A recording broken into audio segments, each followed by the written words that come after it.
Welcome back to Kearsarge Valley Magazine. I am Adam Brisbine, standing here in Clarke's Hardware in New London with Lori Lordson. Thank you so much for joining us. Thank you for coming back. No problem. So last week we talked about, I have a room that I need to paint. We talked about how I have to clean the walls, spackle any little holes, and then we talked about putting the drop cloth down, taping areas off. So today let's actually get into painting the room and kind of the techniques, the do's and don'ts that we should focus on. Okay, good. Did you do all of that last week to get ready? No, I did not. No. Well, No, I'm not gonna lie. I'm not gonna lie. But you I did it up remember here. how. I did it up here. Okay. All right. So you're ready to start painting. Yes.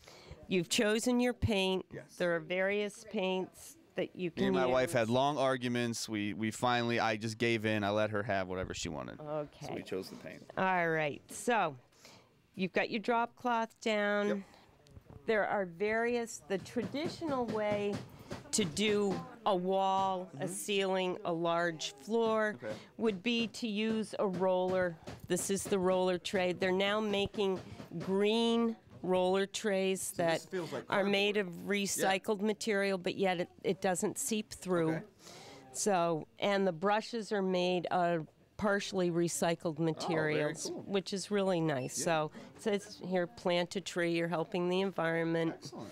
So you're not using a lot of plastic.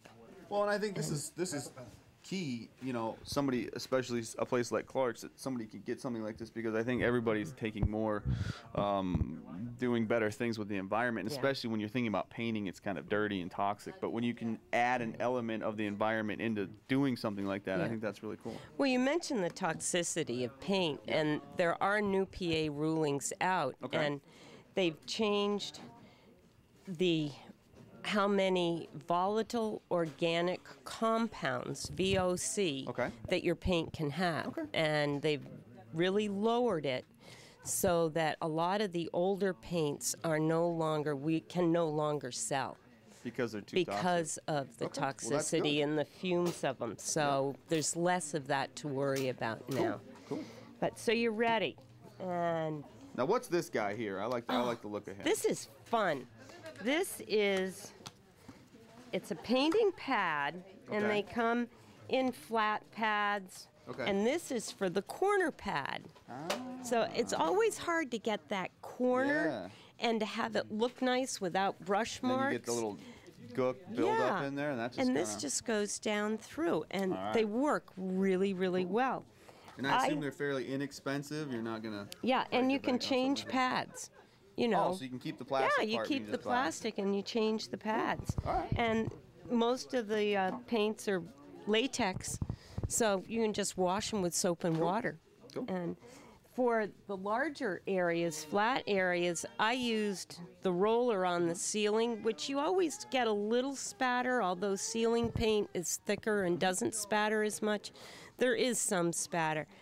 But with the pads, you can hook it right up to a pole long roller. and use the pad on the walls, and it goes on beautifully. No roller marks, no dangling particles from threads of things. And it went on nice and thickly and smoothly. All right. So Now, one thing that I know people are a little bit particular about is how you apply the paint. So everything looks smooth and it doesn't have any run-ons. Any tips, any how-tos in terms of to make things look nice and smooth? right. Well, you don't want to load up your brush, your roller, your pad. You don't want too much paint on it, and you want to brush it out evenly or roll it out evenly using some nice even strokes. So we want to keep the strokes at the same, not go back and forth and then up and kind of crisscross type of Well, with rolling, you actually do almost a W to get going, and then you can fill in. But with the painting with a brush, yeah, you want to keep it even. thing. Okay, perfect. Yeah.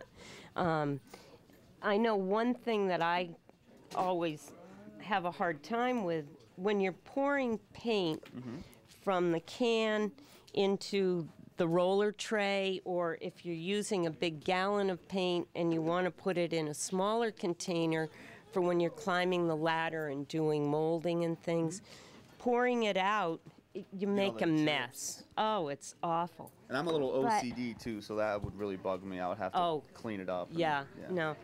I found that if you just put this little, Oh, plastic lid.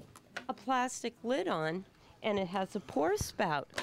That's an idea that just makes me angry because I should have thought of that. Somebody else did, and now that's a great product. But that's very cool, and it's got even a closer here, so you don't have to And worry it about really pounding your seals lid it. back on. Right. It really seals it up. So, but before you do that pouring or painting, make sure you give your paint a good store. Okay.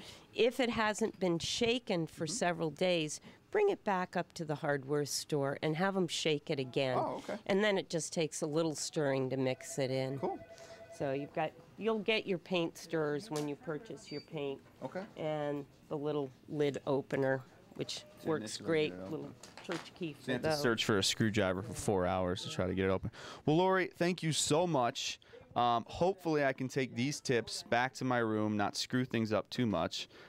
If I do, I may or may not blame you, but I certainly will call and get some extra pointers. Lori, thank you so much for joining us and talking about the painting. Great. Clarke's Hardware here in the New London Shopping Center, open Monday and Friday, 8 to 5:30, Monday through Friday, Saturday 8 to 5, and then Sunday 9 to 1. Again, thank you so much. Back to you.